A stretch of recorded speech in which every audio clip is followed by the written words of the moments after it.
प्रिय देशवासियों, अब एक ज्वलंत कहानी जो सभी के मुख पर है वो है इलेक्ट्रल बॉन्ड का।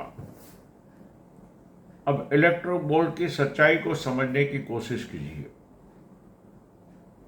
जिसको भी चंदा देना था उसे ऑफिशियल देना था, आरबीआई के बॉन्ड खरीदना था, जो वो किसी को भी गिफ्ट दे सकते हैं। और इस माध्यम से भारत की सभी पार्टियों ने ऑफिशियल पैसा लिए।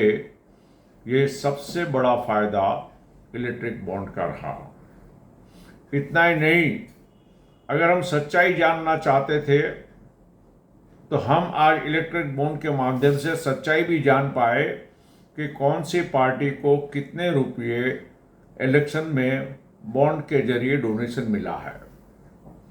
कितना मिला ये नहीं, किसने दिया और किसने क्या किया ये भी हमें इलेक्ट्रल बॉन्ड के माध्यम से पता चलता है। 75 साल के अंदर तो करीब 15 इलेक्शन हो चुके हैं। 15 इलेक्शन में अगर आप पहली बार देखें तो किसे क्या मिला, ऑफिशियली मिला, ये आज हमें बॉन्ड के वजह से पता चला। वरना पिछले 70 साल में किसने किधर से पैसा लिया, किसने किसको दिया और देने के बदले में क्या दिया, इसका पता अभी तक किसी को नहीं था। इलेक्ट्रिक बॉन्ड तो एक बहुत ही अच्छी, आप कहें कि कार्य था जिससे आज हम सबको पता चला। अब इलेक्ट्रिक बॉन्ड की कीमत कितनी? ज़्यादा में ज़्यादा 10,000 करोड़, 12,000 करोड़। इससे अधिक इलेक्ट्रिक बॉन्ड की कहानी नहीं रही है। लेकिन पहले 60 साल का अगर हिसाब निकालें और उनके सिर्फ स्कैंडल की कहानी निकालें, चाहे बोफोर का स्कैंडल हो, चाहे तेलगी का स्कैंडल हो, चाहे कोयला का स्कैंडल हो, चाहे घास चारे का स्कैंडल हो, कितने भी कौभांड, करीब 130 कौभांड हुए हैं पिछले 60 सालों में। 15 सालों की नहीं बात कर रहा, 75 में से पहले 60 साल में जो भी 130 कौभांड हुए छोटे से बड़े लेकर, उसमें तो लाखों करोड़ों रुपए देश के चले गए। कहाँ गए, किसने खाया, क्या किया, किसी को मालूम नहीं।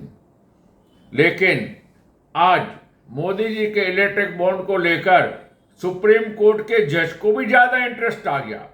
ये समझने की बात नहीं आती कि जिस स्कैंडल के केस आज भी आपके पास पड़े हैं, जिसमें लाखों करोड़ों रुपयों का घोटाला है, उसके बाद में हमारे देश का न्याय तंत्र कुछ नहीं करता है। लेकिन इलेक्ट्रिक बॉन्ड, इलेक्टोरल बॉन्ड जो मुश्किल से 10,000 करोड़, 15,000 करोड़ के हैं, उसके बारे में चिंतित करता है, जिसमें हर कहानी आपके सामने है। इलेक्ट्रल बॉन्ड की इस देश में 10,000 करोड़ की कोई वैल्यू नहीं।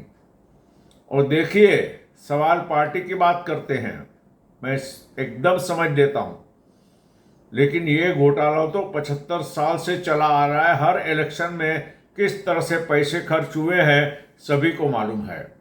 ये पहला अवसर है जब आप ऑफिशियली किसने किसको दिया, किसने क्या काम किया, आपको मालूम चला। बड़ी अच्छी बात है। लेकिन इस देश के न्यायतंत्र का फर्ज बनता है कि जितने भी स्कैंडल के केस बरसों से पड़े हैं, जिसका आज तक न्यायतंत्र ने फैसला नहीं किया, जिसके कारण सिर्फ 1,000 करोड़ रुपए का घास चारा का केस भी आज बिहार का पूरा नहीं हुआ है।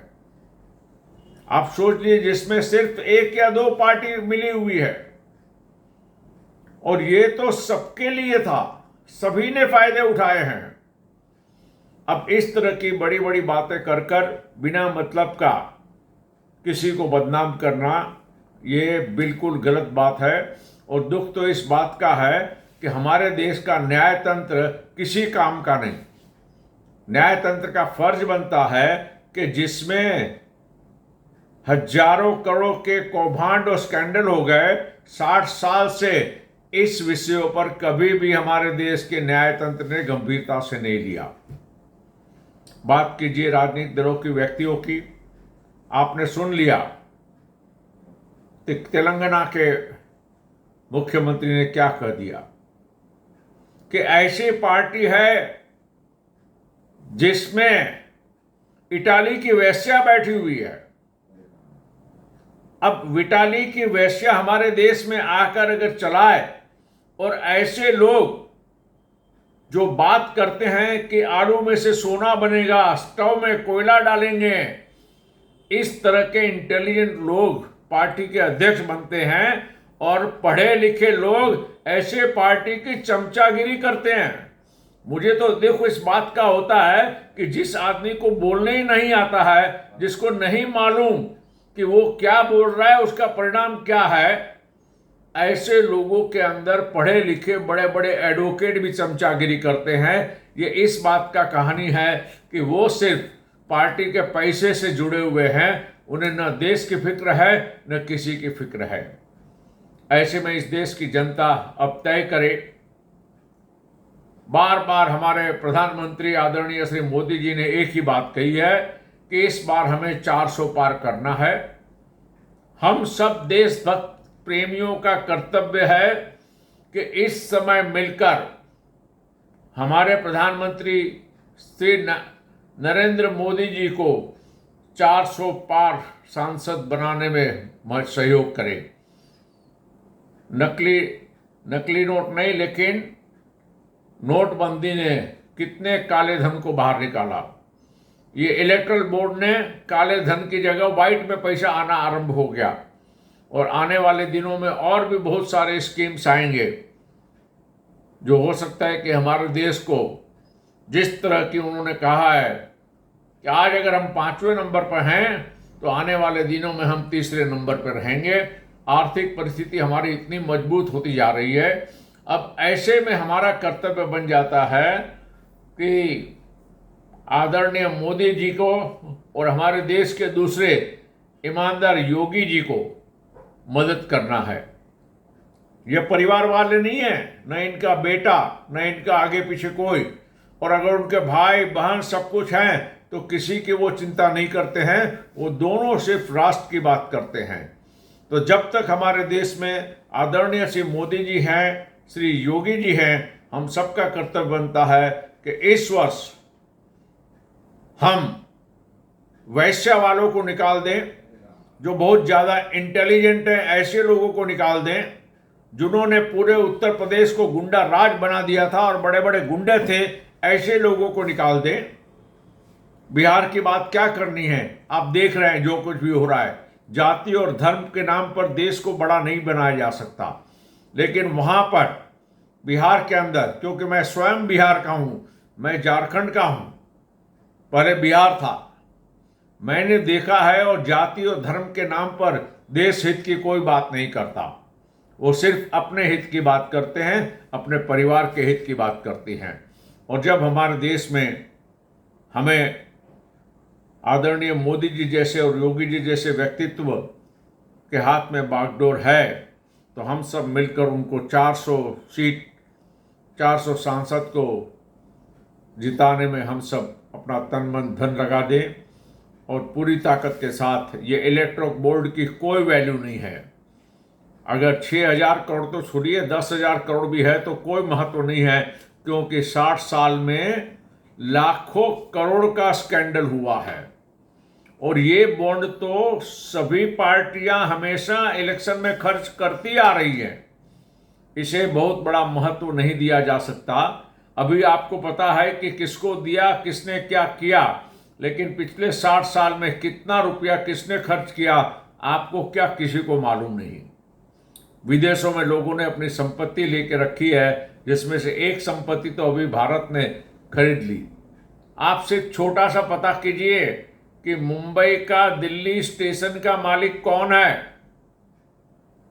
आप पता करेंगे तो आपको आश्चर्य होगा कि कांग्रेस का नेता, जो कांग्रेस के नेता के रिलेटिव है, वो दिल्ली स्टेशन के मालिक हैं। अब उतना पैसा उनके पास 25 साल पहले किधर से आया? एक स्टेशन का मालिक बनना 50 साल 40 साल की उम्र में मखाने का खेल नहीं है। अब ऐसी ऐसी पार्टियां जो अपने लोगों को ही बनाते हैं, बिहार देख लीजिए, जो धंधा नहीं करते हैं वो 5-5 करोड़ की गाड़ी लेकर घूमते हैं और अपने आप को ईमानदार बताते हैं। जिनके पास सर्टिफिकेट कहां से आई, एग्जाम तक नहीं दी लेकिन सर्टिफिकेट है। अब ऐसे लोगों के बारे में सोचने से देश की उन्नति कभी नहीं होगी। सभी को एक अवसर मिला है। आज सबसे बड़ी जीत हमारी यहां पर है कि मुसलमान बहनों ने बाहर आके सत्य को बोलना आरंभ किया। एक तरफ 3 तलाक और दूसरी तरफ मुसलमान की औरतों को बच्चा पैदा करने वाला मशीन समझना, इसने मुस्लिम महिलाओं को अब उस स्तर पर लाया है कि अब खुलेआम बाहर आके बातचीत करने की हिम्मत करते हैं। जो कुछ भी पहले हुआ उसे भूलकर मुझे ऐसा लग रहा है कि आने वाले दिनों में 400 सीट के लिए आदरणीय मोदी जी को मुसलमान बहनों का ही सबसे बड़ा योगदान नजर आएगा। और हम सब देश प्रेमी लोग मिलकर अब चाहे नारी हो या पुरुष, सभी के साथ एक समान व्यवहार हो, सभी को इंसान समझा जाए और हमारे धर्म को और राष्ट्र को अलग अलग रखा जाए।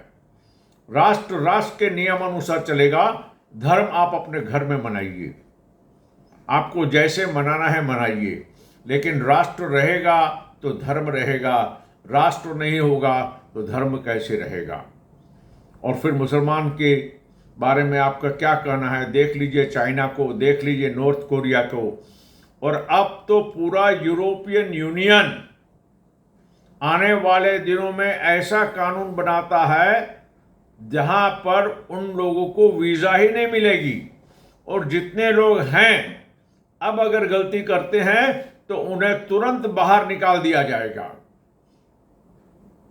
जबकि हमारे देश में वही लोग जिनको भारत ने सम्मान दिया, 23% में से पाकिस्तान में 2% हिंदू रहे और भारत में 8% में से 18% मुसलमान बन गए। इसके बावजूद भी अगर 5% कट्टर मुसलमान, देखिए सभी मुसलमान खराब नहीं है, सभी को खराब नहीं समझना है, लेकिन ये 5% गद्दार हैं, इन गद्दारों के विरुद्ध तो बहुत कड़े कदम सरकार को उठाने होंगे। आने वाले दिनों में हम सब मिलकर इलेक्ट्रो बॉन्ड को लेकर जो गलत बातें की जा रही थी उसके बारे में आप लोग को बताया कि 10,000 करोड़ या 15,000 करोड़ भी अगर घोटाला है तो ये इस देश के लिए 1% भी नहीं है। लेकिन जो पिछले 60 सालों में 130 स्कैंडल में लाखों करोड़ रुपये किधर गए, किसके पास गए, किसी को मालूम नहीं है, उस पर विचार कीजिएगा। और अब हम सबका कर्तव्य है कि आदरणीय नरेंद्र मोदी जी को हाथ मजबूत बनाएं और अधिक से अधिक लोग भाजपा को वोट देकर इनके हाथ को मजबूत करें। मैं पूरी उम्मीद करता हूं और पूरी विश्वास के साथ कहता हूं कि इस बार भाजपा 400 को पार करेगी। जय हिंद।